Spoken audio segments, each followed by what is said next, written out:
dnešnom videu vám ukážem presný postup, ako vytvoriť digitálny produkt. Od nápadu až po predaj. Prezradím vám všetky kroky, ktorými je potrebné prejsť, aby ste svoj digitálny produkt nielen vymysleli a vytvorili, ale aj pravidelne predávali. Volám sa Petra Rusnáková a digitálne produkty úspešne vytváram a predávam už od roku 2016. Pre môj projekt Som handmade tvorca som vytvorila množstvo e-kníh, plánovačov, online kurzov, ktoré už pomohli tisíckam ľudí. Ak chcete vedieť, ako vytvárať digitálne produkty, ktoré sa budú predávať dlhodobo, ste tu správne. Prvým krokom pri tvorbe digitálneho produktu je výber témy. Téma by mala vychádzať z dvoch vecí. Z vašich skúseností alebo záujmov a z toho, čo ľudia reálne hľadajú a s čím potrebujú pomôcť. Dobrú tému spoznáte podľa toho, že rieši konkrétny problém alebo potrebu. Dá sa spracovať do jednoduchej podoby, napríklad e-knihy či šablóny, a viete si predstaviť, kto by si ju mohol kúpiť a prečo. Napríklad téma záhrada a pestovanie. Môžete pripraviť e-knihu, ako si založiť bylinkovú záhradu, alebo plánovač výsadby, zoznam, čo kedy sadiť. Téma pečenie alebo varenie. Digitálnym produktom môžu byť bezlepkové recepty vo forme e-knihy, tlačiteľné kartičky s receptami alebo nákupný plán. Pri téme osobného rozvoja pripravíte návod, ako si písať digitálny denník alebo e-knihu, ako si nastaviť ciele. Nemusíte byť expert na svetovej úrovni. Stačí, že viete niečo, čo pomôže inému ušetriť čas, energiu alebo peniaze. Dôležité je nehľadať dokonalú tému, ale takú, ktorú viete spracovať a niekomu s ňou pomôcť. Druhým krokom je výber cieľovej skupiny, teda ľudí, ktorým budete svoj digitálny produkt predávať. Namiesto všeobecných skupín ako ženy alebo mamičky si predstavte jednu konkrétnu osobu. Čo rieši, čo hľadá, s čím potrebuje pomôcť a vytvorte riešenie presne pre ňu.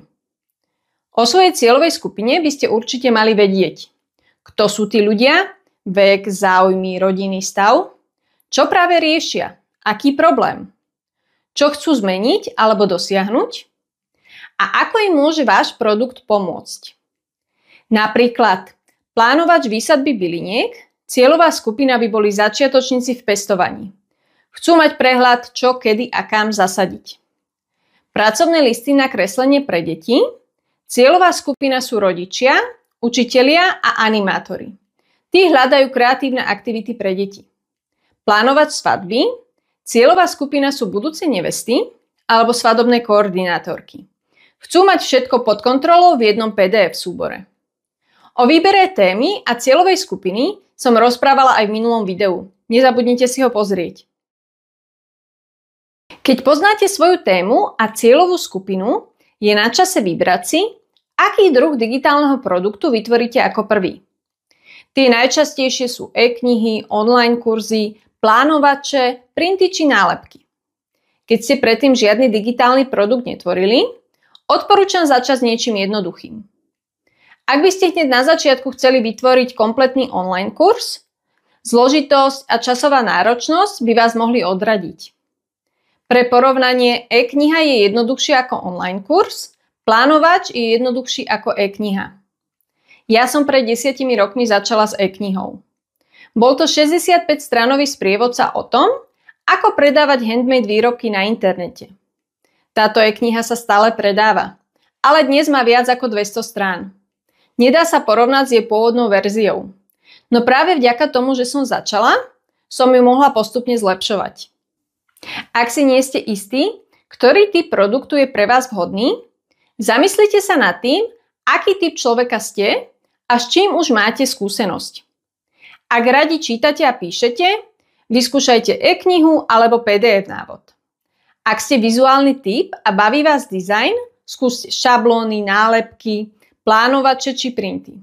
Radi rozprávate a vysvetľujete? Zamerajte sa na video obsah. Nemusíte hneď napísať 100-stránkovú e-knihu ani nahrať 10-hodinový kurz. Dôležitejšia než kvantita je kvalita. Inak povedané, urobte to najlepšie, ako viete dnes a postupne budete vylepšovať. Tvorba digitálneho produktu si síce nevyžaduje materiál ani sklad, ale aj tak vás môže stať veľa času a energie. Preto je dôležité overiť si, či o váš nápad bude záujem. Dobrý digitálny produkt rieši konkrétny problém. Zákazník nehľadá len ďalší PDF súbor, hľadá riešenie. Chce sa niečo naučiť, zmeniť, zjednodušiť si prácu alebo ušetriť čas. Ako si overiť záujem o tému alebo o produkt? Preskúmajte konkurenciu. Navštívte Etsy, Creative Market alebo Pinterest. Zadajte kľúčové slová z vašej témy a pozrite sa, aké produkty sa predávajú, ktoré majú veľa recenzií, čo ľudia chvália a čo im naopak chýba. Čítajte recenzie a komentáre. Recenzie sú skvelý zdroj informácií. Dozviete sa z nich, čo zákazníci potrebujú, čím sú nespokojní alebo čo si pochvaľujú. Hľadajte medzery na trhu. Skúmajte, čo ešte neexistuje alebo nie je dobre spracované. Sledujte, čo ľudia vyhľadávajú na Pintereste, na YouTube alebo na Google. Môžete si vytvoriť aj malý prieskum, napríklad formou ankety na Instagrame alebo pomocou otázok vo facebookovej skupine. Spätná väzba od ľudí vám dá najjasnejšiu odpoveď. Dnes máme veľké šťastie. Existuje množstvo jednoduchých a dostupných nástrojov, v ktorých zvládnete vytvoriť e-knihu, šablónu, plánovať či print a nemusíte byť ani profesionálny grafik alebo technický expert. Medzi najčastejšie používané nástroje patrí napríklad Canva. Je to intuitívna platforma na grafiku, skvelá na e-knihy, plánovače, printy aj nálepky. Google dokumenty alebo Word pre tých, ktorí preferujú textový dokument. Jednoduchý Zoom na nahrávanie obrazovky, ak tvoríte online kurz. Veľkou výhodou je, že mnohé z týchto nástrojov majú aj bezplatnú verziu na vyskúšanie. To znamená, že môžete začať tvoriť bez veľkých investícií. Ja osobne najradšej využívam Canvu. Tvorím v nej všetky svoje e-knihy, plánovače a pomáha mi aj pri tvorbe príspevkov na sociálne siete. Ak sa aj vy rozhodnete začať práve e-knihou, mám pre vás pripravený online kurz, ako vytvoriť e-knihu v Canve. Za 52 minút vás naučím, ako vytvoriť celú e-knihu, vytvoriť 3D fotografiu aj ako ju exportovať na predaj. Kurz je vytvorený formou nahrávania obrazovky, takže presne vidíte, kam máte kliknúť a ako postupovať. Technickú stránku tak vybavíte bez stresu a vy sa môžete sústrediť na to najdôležitejšie. Vytvoriť kvalitný a hodnotný obsah pre svojich čitateľov.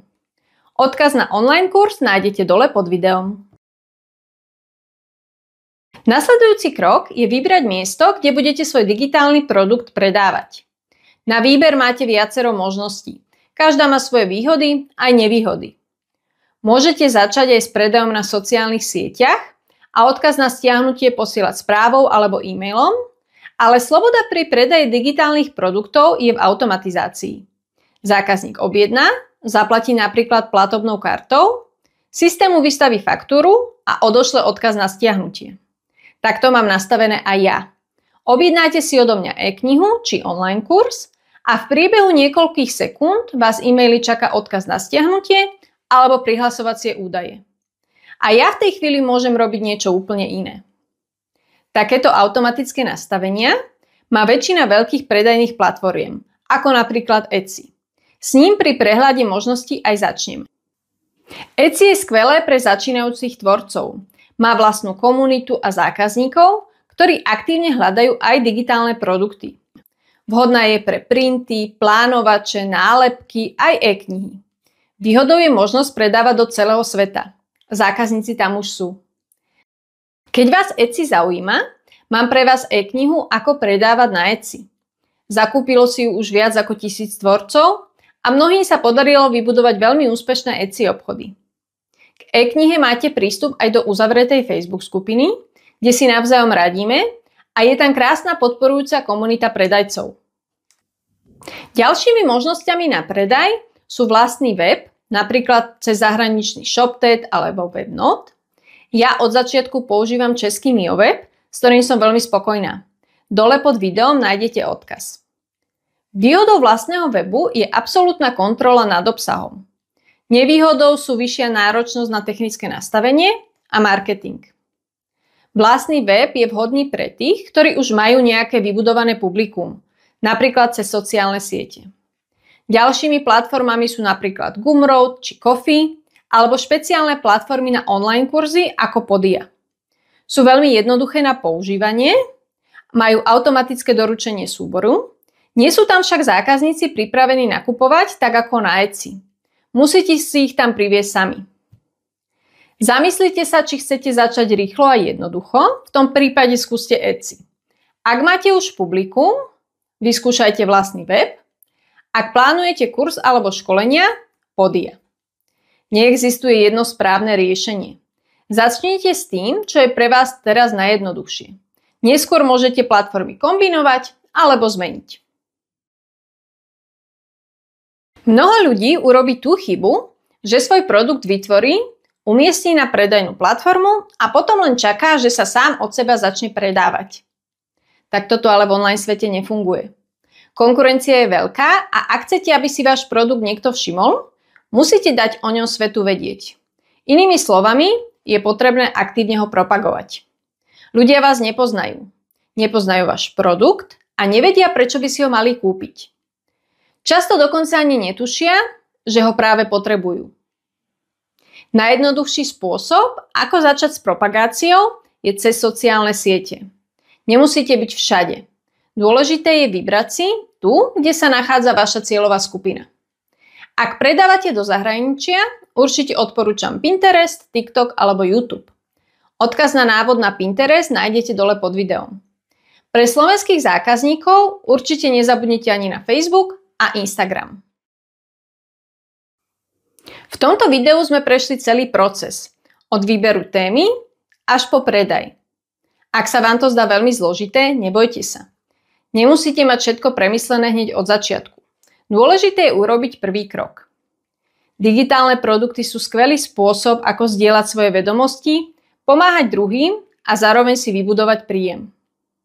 Ak chcete ešte podrobnejší návod, všetky kroky vysvetľujem v mojej e-knihe Ako vytvárať a predávať digitálne produkty. Čakajú vás aj pracovné listy, ktoré vám pomôžu pripraviť ideálny digitálny produkt. Ak máte otázky o tvorbe a predaji digitálnych produktov, napíšte ich do komentára. A ak vás táto téma zaujíma, nezabudnite dať odber.